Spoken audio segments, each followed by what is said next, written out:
정광훈 씨가 담임 목사로 있는 사랑제일교회는 재개발을 추진하는 장위 10구역의 한 복판에 있습니다. 최근 재개발 조합으로부터 보상금 500억 원을 받기로 합의했습니다.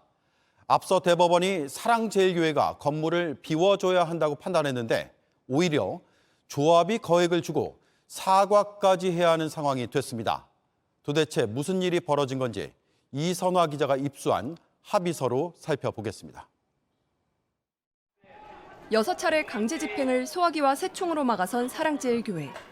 장위 10구역 재개발구역에 있는 사랑제일교회는 보상금 문제로 지난 2년여간 조합과 갈등을 빚으며 송사를 벌여왔습니다. 조합 측은 서울시 평가 금액인 약 82억을 보상하려고 했지만 교회 측은 6배가 넘는 563억 원을 요구했습니다. 1, 2, 3심에서 모두 조합이 승소했는데도 사랑제일교회는 이를 무시하며 버텼고 결국 포기한 조합은 최근 교회 측에 보상금 500억 원을 주기로 결정했습니다. 내가 뭐라 그랬어요? 처음부터 내가 500억 내라 그랬거든. 그랬더니 정강훈이가 무슨 알바기를 한다. 취재진이 입수한 양측의 합의서 초안에는 교회 건물을 비우는 즉시 조합이 300억 원을 먼저 지급하고 보상금과 별도로 교회를 지을 땅도 제공한다는 내용이 명시돼 있습니다. 사무엘처럼 말이야. 하나님의 종이 말하면 하나님은 다 들어주시게 돼요. 아멘. 법정에서 진 교회 측은 오히려 조합에 사과도 요구했습니다.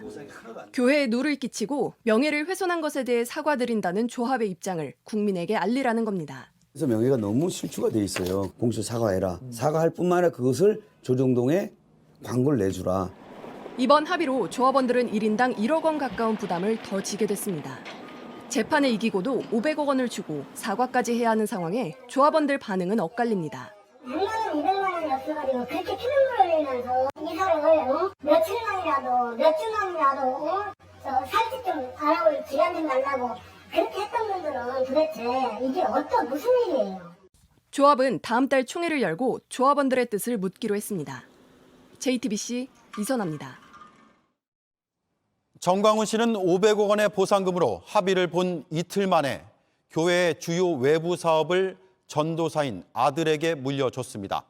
기독교 내부에서 꼼수 세습이라는 비판이 나왔습니다. 하지만 교회 측은 교인들이 원한 일이라고 주장을 합니다. 이어서 정재우 기자입니다.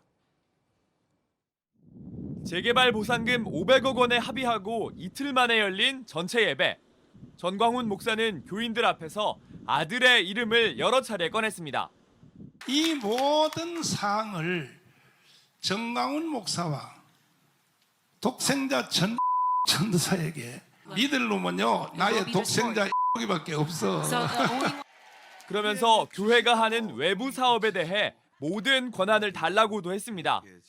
교회 바깥에 세우는 모든 이 선교 재단, 전체 재단은 아까 말씀드린 대로 정강훈 목사와 전도사에게 총괄 위임해 주시기로. 사실상 세습을 하겠다고 밝힌 겁니다. 예배가 끝난 뒤엔 재단 위임을 안건으로 한 공동의회가 열렸고 전체 교인들이 참석했습니다. 하지만 비밀 투표 같은 절차도 없이 안건은 1분도 안 돼 통과됐습니다. 결의를 하시면 두 손 들고 하면 이야 참 청량이 충만해. 기독교계 내부에선 교회 세습이란 비판이 나옵니다. 자식에게 물려주면서 세습이 안 되라는 이야기는 논리적으로 아무 말이 안 되는 이야기잖아요. 종교 지도자로서 해서는 안 되는. 그러나 전 목사는 설교를 통해 자신을 흔들기 위한 비판일 뿐이라고 말했습니다. 벌써 그 말을 못 받아들여가지고 목사님도 결국 세습안에 이거 사탄이가 들어가는 거야. 북한의 통전부가 정찰 총국이 개발한 한국교회를 무너뜨리기 위해서 만든 용어라고. 사랑제일교회 측은 재단 위임은 교인 다수가 원하는 일이었고 담임 목사직을 물려주는 것도 아니라고 해명했습니다. JTBC 정재우입니다. 네, 이 사안을 취재한 이선화 기자가 나와 있습니다. 자, 법원의 판결까지 있잖아요. 조합이 교회 측에 157억 원을 주라는 내용인데 그런데 왜 합의 내용에는 3배가 넘는 500억 원까지 합의금이 올라간 겁니까? 네, 법원의 판단이 있다고 하더라도 이 교회가 힘으로 버티는 데에는 사실상 방법이 없기 때문입니다. 예. 이 앞서 리포트에서도 보셨다시피 교회 측은 6차례 강제 집행에 온몸으로 맞서면서 버텼습니다. 이 때문에 조합은 지금 이 상황을 비용을 내고 세월을 당길 수밖에 없는 상황이다라고 표현을 하고 있습니다. 이 매달 13억 원 정도의 대출 이자를 갚고 있는데 교회가 버티면 버틸수록 이자 부담은 늘어나고 결국 이 부담은 고스란히 조합원들이 떠안게 되는 겁니다. 예. 이 점을 교회 측에서도 잘 알고 있고요. 이 정광훈 목사의 발언 잠시 들어보겠습니다. 우리 교회 여기서 3년 동안 집회하면 우리는 1,000억도 돈 더 생긴다. 자, 그러면은 아예 교회를 빼고 재개발을 진행할 수는 없는 겁니까? 네, 물론 그런 결정을 할 수도 있습니다. 하지만 지금 보시는 것처럼 이 교회가 재개발 구역 한가운데 위치해 있어서 현실적으로는 쉽지 않은 상황입니다. 그렇군요. 이 앞서 조합이 진행한 타당성 조사에 따르면 교회를 빼고 재개발을 할 경우 이 아무리 적게 잡아도 910억 원 정도의 손해를 본다고 합니다. 네, 그러니까 500억 원을 지급하더라도 경제적인 측면에서는 교회랑 합의를 하는 게 나을 거라는 판단입니다. 네. 합의금 500억 원 아직 확정이 된 건 아니죠? 네, 맞습니다. 일단 대의원 총회에서는 통과가 됐지만 이 합의서가 효력을 발생하려면 이 조합원 총회에서도 승인을 얻어야 합니다. 저희가 취재를 해보니까 하루빨리 삽을 떠야 한다. 여기에는 대부분의 조합원들이 공감을 하고 있습니다. 네. 올해 들어서 공사비랑 인건비가 급격하게 올랐고 또 둔촌주공 같은 파행 사례가 이어지면서 이 조합원들의 불안감도 커지고 있는 게 사실입니다. 하지만 금액이 너무 큰 데다가 이 교회가 버티면 어쩔 수 없다라는 나쁜 선례를 남길 거라는 우려도 있습니다. 이 때문에 조합원들 사이에서는 반대 의견도 적지 않은 것으로 알려졌습니다. 네. 500억 원을 합의한 이틀 뒤에 아들에게 교회 재단을 위임을 하는 것. 이건 꼼수라고 봐야겠죠. 네, 기독교 내부에서도 이 부분이 사실상 세습이라는 점, 그리고 이 세습이 시기가 조합과의 합의 직후라는 점을 문제라고 보고 있습니다. 예. 하지만 교회 측은 돈이랑은 전혀 관련이 없고 이 정광훈 목사가 하는 애국 운동을 물려받을 적임자가 아들밖에 없다라는 입장입니다. 그렇군요. 알겠습니다. 이선화 기자 잘 들었습니다. 정광훈 씨가 이끄는 사랑제일교회 소식을 이어가겠습니다. 재개발구역 한복판에 있는 이 교회는 물리력을 동원해 버티면서 보상금 500억 원을 받기로 합의했죠.